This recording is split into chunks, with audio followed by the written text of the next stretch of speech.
Well, congratulations. We have an offer. That's what we started this process to accomplish. So yay, we're there. Let me go over just a couple of the basics of the offer. And then after this, you're welcome to call with any specific questions. But this will give you a quick overview of the purchase contract. So the very top part's just the earnest money receipt where they reference the buyer's name, the offer reference date, and in what form they're going to provide the earnest money. And in paragraph 1, they start talking about the property address and the tax ID number. I've already verified that that info is correct before I even send the offer to you. If it's not, it'll be in part of a counteroffer.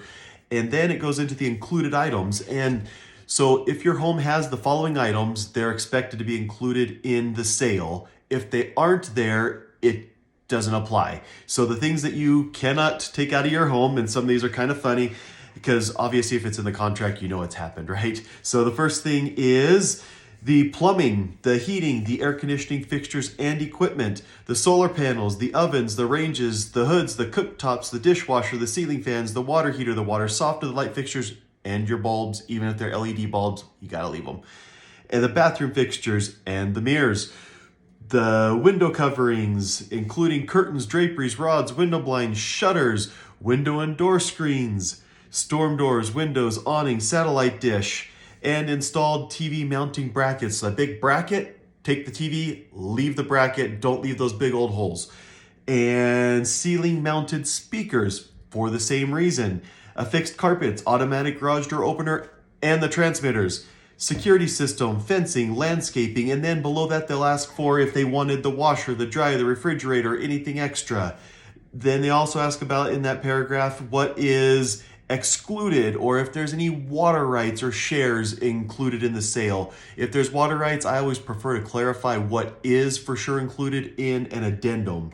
Paragraph 2 goes over the purchase price and the terms, whether it's a large down payment or an FHA loan, or if they're asking for some sort of seller financing. And they also talk about if it's subject to their home selling, which is a factor to consider if we want to wait and risk selling our home on their home selling. Paragraph 3 talks about settlement and closing. There's a big difference between settlement versus closing. Settlement is when we sign the papers. Closing is when the money is at the title company and the sale actually closes. That's the difference between settlement and closing. And it also talks about possession, whether that's going to be the right upon recording, or if it's a day or 5 days or 30 days after closing. Paragraph 4 talks about about prorations. The most important thing to know is the taxes will be prorated to the day of closing. So let's say it's January 10th. You will pay for 10 days of property taxes. The buyer would be responsible for the rest of the year thereafter. And they also prorate anything else that's pertinent to the property, such as homeowners association dues and things of that nature. And let's see, it talks about their special assessments, who's going to pay those. Carbon County and Emery County are generally not big special assessment areas where they would levy a cost on the property per month or per year or all at once for sidewalk or infrastructure improvement. Maybe someday that'll change, but for now, that's just not the way that we do it. We bond for it. It's just part of your utility bill. It talks about, paragraph 5 goes on to explain who's working for who and who's each other's agent. And we've already discussed that, and if you're watching this video, very likely we're your agent.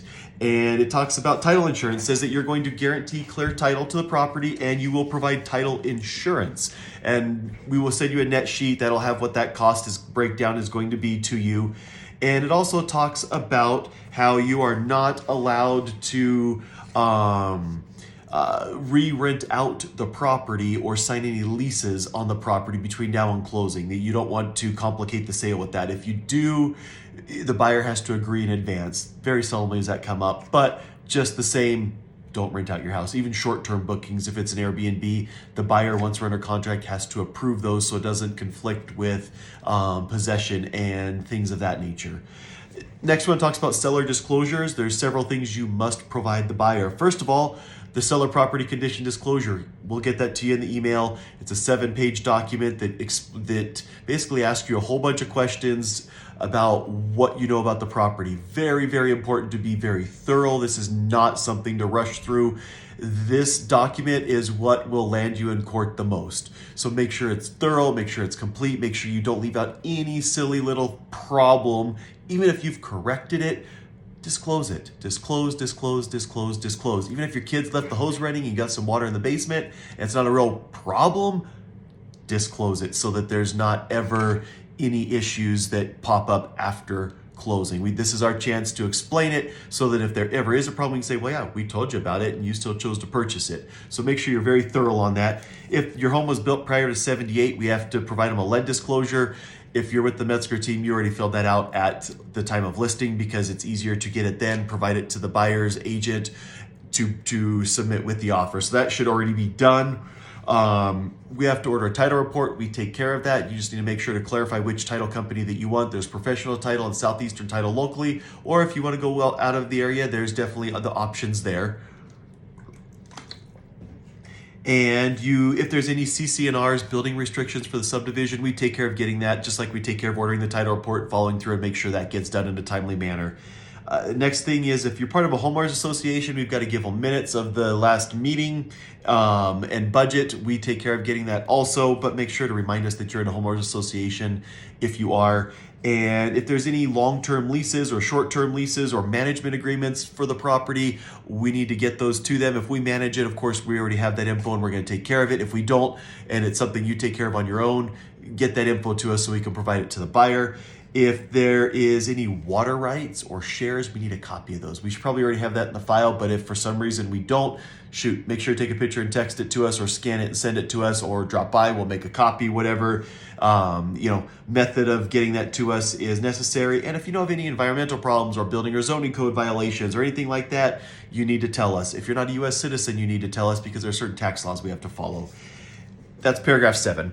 Then paragraph 8 talks about what the offer is subject to. Almost every offer is going to be subject to buyer due diligence. They get to poke and prod and do anything and everything they want to your home at their expense. If they damage your home, they're responsible for fixing any of those damages. It happens once in a while. The most likely thing that'll happen is the inspector will slip off of a rafter, poke a hole through the ceiling. We have to get that redone and painted. Not a big deal. It just happens. And then it will say that they have the right to cancel the contract based on inspections. If they find something wrong, typically what happens is they will send us an addendum or an email saying, hey, we found the following things wrong, and here's what we're requesting that you do. If it's a reasonable request, we usually need to deal with it because most buyers are going to have the same concerns. So for instance, if they say, oh, there's this cracked cover plate on a switch and there's a snag in the carpet and there's a ding in the wall, well, good luck. We're not going to fix those things for you. Unless it's $1 million home, then we probably better step up to the plate and give them the quality they expect for $1 million home. But what if they found radon in the home, or they found that the furnace was spewing carbon monoxide, or there was a plumbing leak that no one knew about, or an unsafe electrical hazard? These are things that if you knew about as a homeowner, you're going to fix anyways. Most buyers are going to expect you to fix those. We should work towards a resolution on those things. Doesn't mean we agree to all of it. Maybe we split the cost because they're getting the value of the brand new roof or furnace or water heater or something. So we work through every case is different. So say we came down $20,000 on the price, it's as is, and now they try come asking us for more stuff. We may be a little more firm. Maybe they offered full price thinking everything was great. We find out, shoot, everything's not great. We may want to come to the table and have that conversation and figure out a resolution. And it's case by case. There is no hard and fast. Every real estate case is unique. It's one of the fun things about the job. No day is ever the same, which is fun. Sometimes, most times. Anyways, so it talks about in paragraph 8, if it's subject to appraisal. Most offers, if they have financing, are going to be subject to appraisal. When the market goes up as fast as it has lately, sometimes there's issues with appraisal. We just work through those on a case-by-case basis. Then it's going to talk about a deadline for getting their financing and appraisal done right now. And I'm probably going to use this video for the foreseeable future, so this could shift, but right now appraisers are backed up, so it's taking us 3 and 4 weeks to get an appraisal done. So if they didn't ask for 3 or 4 weeks initially, expect an addendum requesting that. That's just the nature of the business right now. There's nothing we could do to force it. It's your number 24, your estimated wait time is, and we have to wait. But hopefully that gets better. Ask me what the current timeframes are. And it talks about what happens to the earnest money if the appraisal doesn't come in and the offer gets canceled. If it's before their deadline, they get their earnest money back. If they cancel based on inspections before their deadline, they get their earnest money back. It's a bummer because the seller's like, but I've been inconvenienced and been off the market. That's why we try to keep those deadlines. Inspections, I like to see 2 weeks. Financing and appraisal, I like to see 3 weeks. And if we need to offer more time for some extenuating circumstance, fine, we'll deal with that on a case-by-case basis, right? But our preference is to keep those deadlines tight so we're off the market as short a time as possible so that if the deal is going to fail, my mentality is if a deal's going to die, I want it to die very quickly. I don't want it to be a long, drawn out, painful, emotional death. I want it to die quickly. And that I don't mean that harshly. It's just, it's easier for everybody if it just dies quickly or closes, right? That's the goal, the end goal. I don't want it to die quickly. I want it to close smoothly, but if it's going to die, go now, right? And then the next paragraph talks about if there's additional earnest money. We're still in section 8. And this is, usually don't see this unless there's multiple offers and they're trying to sweeten their offer and say, we're super qualified, we're committed. After due diligence, we're going to put up an extra 1,000, 2,000, 10,000, whatever that number is. And that money is non-refundable if we don't close. We want our time to get the deal solidified, make sure we know all the nuances of the property and the financing. And once that's done, we're committed. So, but very seldomly will you see that filled in this area. Next talks about a home warranty plan. That's paragraph 10 that we're on to now. And some other things in paragraph 10. First thing is the home warranty.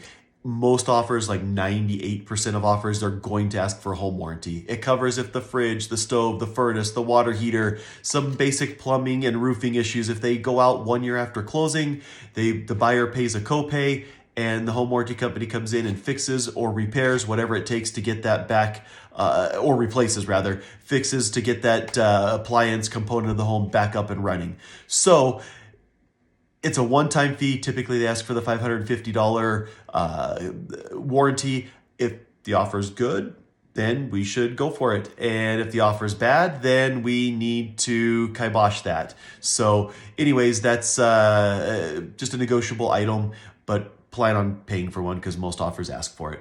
Then paragraph 10.2 talks that the buyer is buying the home as is, meaning buyer beware. The legal term is caveat emptor. It says, buyer, make sure you know what you're getting because it's yours after closing. Unless, and that's where paragraph 10.3 comes in, the seller maliciously hid or failed to disclose something. So again, back to the disclosure, make sure it's accurate. That is your get out of jail free card. If something goes wrong after closing and we disclosed it, that's a real bummer for the buyer, and maybe it's something we decide out of the goodness of our heart to help out. But if we disclosed that every spring you get water in the basement, now they're angry about that, gosh, sorry guys, that's on you, not us, or whatever the case is. So just make sure you're thorough on that because you are bound to honesty in that. And if you're not, that could cause everybody lots of headaches down the road. And I don't like headaches. Do you like headaches? No one likes headaches. So that's paragraph 10. Paragraph 11 just says the buyer has the right to do a walkthrough inspection prior to closing to make sure if there was any repairs that were done, they're done, to make sure the appliances that were supposed to be left are left. This is not for them to discover something new, only to discover that you caused extra damage to the property or repairs weren't done. Gosh, maybe 30 or 40% of the time the buyers do a walkthrough. Most people are very trusting in this area, but it does happen sometimes. So just be prepared if they ask. It's not them trying to insult you or anything like that. They have the right to do it. They're about to spend hundreds of thousands of dollars. They should get to walk through and make sure it is what it is, but it doesn't happen all the time. Next paragraph talks about, it's paragraph 12, by the way, talks about changes during the transaction. So here's the things you as a seller, 5 things you cannot do. Number 1, you cannot alter the property in any major way. So if you were thinking, we're going to take this wall out, now's not the time after you're under contract. Nothing major that's not agreed upon in writing. If the buyer asks for inspections and you have to do repairs, sure, that's agreed on in writing. But anything else, do not alter or improve the property. Number 2, do not encumber the title. So no more second mortgages or additional liens against the property or anything like that. You're not allowed to do that. So if there's a bill that's threatening to put a lien, you need to disclose that in writing so that it's not a violation of paragraph 10.2 or 12.2 rather. No new management agreement. So you can't decide to put it under management and rent the home out, which was what Paragraph 10, 12.4 and 12.5 talk about no long-term rentals or short-term like Airbnb type rentals without the buyer's permission. You cannot do that. Number 13 is kind of boring. It just says, by signing this contract, you're saying you are the one that is authorized to sign on behalf of the property. So the owner or the trust, whoever that person is, you're saying that by signing this, you are certifying that you are that person. Number 14 says this contract is complete. There's no side agreements between buyer and seller. That's not allowed. It must be disclosed. Paragraph 15 talks about mediation. I typically like to mark that it shall be mediated first for a couple of reasons. Number one, the court system is backed up and most judges require you to mediate first and try and solve your differences. Number two, I always like to put shall, because if you're already disputing things, what are the chances you're going to agree to mediation? Usually not. But I'm okay if it says may, but my preference is shall, because I just assume let's try to mediate it first. Paragraph 16 says that if the buyer or seller defaults, what happens to the earnest money? If the buyer defaults, that means that they cancel after their deadline. Seller, you get the money. Sometimes it's enough to compensate for the inconvenience. Sometimes begrudgingly you take it because that's what the contract says, but it probably should be triple what they put up because of the inconvenience they put you through.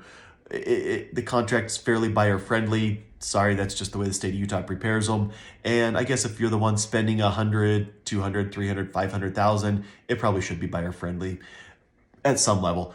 If the seller defaults, so if you default, you have to match the earnest money. So if they put up 1,000, you have to give them back that plus a sum equal to the earnest money. So as a seller, here's what you can do to default. There's probably a million things. Here's the big four, so to speak. Number one, not close. That's default. You must close the deal. Number two, you've got to provide them seller disclosures in a timely manner. Number three, you have to, provide them responses in a timely manner. And if you were to further financially encumber the property or get cold feet, that's a problem. We can't do that. You've got to be very committed at this point. And again, there's probably a million other things. Those are the biggest things that sellers do to default, and or lie on the contract or sign when you don't really have authority to sign, things like that. So paragraph 15, mediation, paragraph 17, attorney fees. Typically, those paragraphs never come into play unless someone plays foul. So and does something unscrupulous. So as long as you're being forthright, I've only had to use those paragraphs one time in my entire 25-year career, thousands of sales. If you don't lie, there's generally nothing to mediate and nothing to go to court over. So you're probably not gonna have to worry about those paragraphs. Okay, we're almost done. Paragraph 18 talks about notices. Notices to be valid must be in writing. It's called the statute of frauds. I don't know why they call it that, but they do. And it basically says anything pertaining to real estate must be in writing. Verbal contracts mean nothing. So if the buyer is going through and you talk with the buyer and you agree to something, make sure you call us agents and we memorialize that in writing, because otherwise it does not mean a hill of beans, and that causes lots of heartache down the road because you're like, well, I know I said this. No, you said this. Oh boy, here we go. So make sure it's in writing. Let us know. Number 19 prohibits the buyer from assigning the contract. We're accepting this contract based on the merits of this buyer, not whoever they assign it to. Now, could we agree to? Potentially. Should we? Probably not. Just have this buyer cancel, have the new buyer write a contract. It's much cleaner that way than trying to go through all the nuances. And I want to be able to vet whoever the buyer is. And when it's an assignment, there's sometimes not time to do that. And so we don't know their qualifications. So this is prohibiting that unless we agree otherwise in writing, which we probably won't. Paragraph 20 says you agree to keep the property insured through closing. So if the home burns down, the buyer is no longer obligated to purchase the property. If there is some sort of a damage to the property and it's less than 10% of the sales price, you have to fix it as a seller and the buyer has to close. If the damage is more than 10% of the value of the sales price, it's open to negotiation. Buyer and seller can have a conversation and maybe agree, maybe not agree to move forward with the sale, but it's open to negotiation. Almost done. Paragraph 21 says time is of the essence. It means we must stick to those contract deadlines. They are not the 21st, but if it's 22nd, it's okay. No, that 21st is a hard and fast deadline, or whatever that deadline is in your particular contract. Paragraph 22 just allows for us to use electronic counterparts, so fax machine, but more than likely it's going to be DocuSign. I can't remember the last time I got a fax. Actually, I can. It was awful. It was so unlegible. It was not pleasant, but whatever. It is what it is. We'll work with whatever technology we need to get this deal to the finish line, but they are just as valid as a wet signature. Paragraph 23 says that acceptance occurs when the following two things happen. Number one, buyer or seller signs the offer or counteroffer where it says acceptance. And number two, they communicate that to the buyer or the seller or the buyer's agent or the seller's agent. It must be communicated. There's that second facet of the contract. And the way you communicate that would be in writing. So it would be you sign it as a buyer or seller, and then we forward that to their agent. That defines acceptance. Anything short of that, not legally binding acceptance. Could it be argued? Maybe. But we don't want to argue. We just want it done clean and done. Paragraph 24 talks about the deadlines.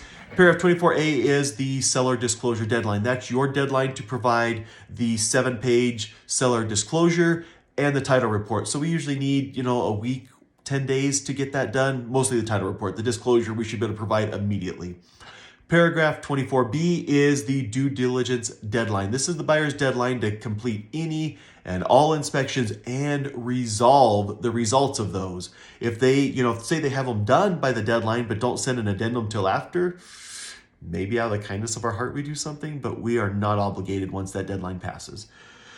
Paragraph 24C talks about the financing and appraisal deadline. We kind of discussed this a little bit. That's their deadline to make sure that the financing is in line and the appraisal is completed and satisfactory. Doesn't mean just that it's completed. It means that there's a resolution. So say it comes in 10,000 low, we have resolved that by that deadline. If it's not, maybe we continue because we want the sale to close. But again, our obligation ends there. Most times if there's an issue, we'll get an addendum extending that. But sometimes they let it pass, and that really puts the cards all in our hand, and we've got a pretty solid hand. And paragraph 24D is the settlement deadline. That's our deadline to close the transaction. Paragraph 25 just is our response time. And so other things you may see in an offer. Very commonly, you will see a couple of different addendums may be subject to their home selling. It depends on where their home is and what the market is where their home is selling. When the market's slow, that's a lot more risky. In a hot market like this, it's not very risky because most homes are selling very quickly in all markets. So it's a consideration, right? But it may not be the deal killer that it was years ago when homes weren't moving quickly and you might have to wait 4 months for their home to sell. Do you want to risk that? Other addendum you might see is that the earnest money is going to be deposited at a title company. Not a big deal. It's just a little more inconvenient if the transaction fails because then buyer and seller have to agree in writing and instruct the title company what to do. They don't interpret the purchase contract, whereas if it's at a brokerage, we interpret the purchase contract and release the money based on that. Title companies do not step into that realm. They only act based on instructions. They're a third party, and that's the only thing that they can do. It's common to see it. I just prefer it at a brokerage because then we can disperse it as necessary without additional written permission. You may also see a addendum asking for closing costs. That's probably the most common one. Most buyers ask for 3 to 4%. Again, if the offer is good, maybe even above list price, we can have that conversation. It's all a bottom line bottom line activity. So if the if the bottom line is good, great, we'll pay the closing costs. If it's not where you want it, we counteroffer. So not a big deal, just a negotiating item. Most buyers, if they're asking for them, are asking for them because they need the help and don't have the money for the down payment and the closing costs. So we need to, just build that into an offer and make sure that the bottom line is where it needs to be. So this kind of wraps up the basics of the purchase contract. I can't believe you watched 24 minutes of me babbling, but it actually is quite helpful to understand what you're signing. And then we'll talk about the specific nuances of your offer. But this is a great overview of what the purchase contract means. Give us a call and we'll chat about the specifics for your offer and compose either a counter offer or maybe even an acceptance if they wrote a strong enough offer. Thanks again for watching and for using the Metzger team. Gosh, we so appreciate that. Thank you so much. We'll be in touch real soon.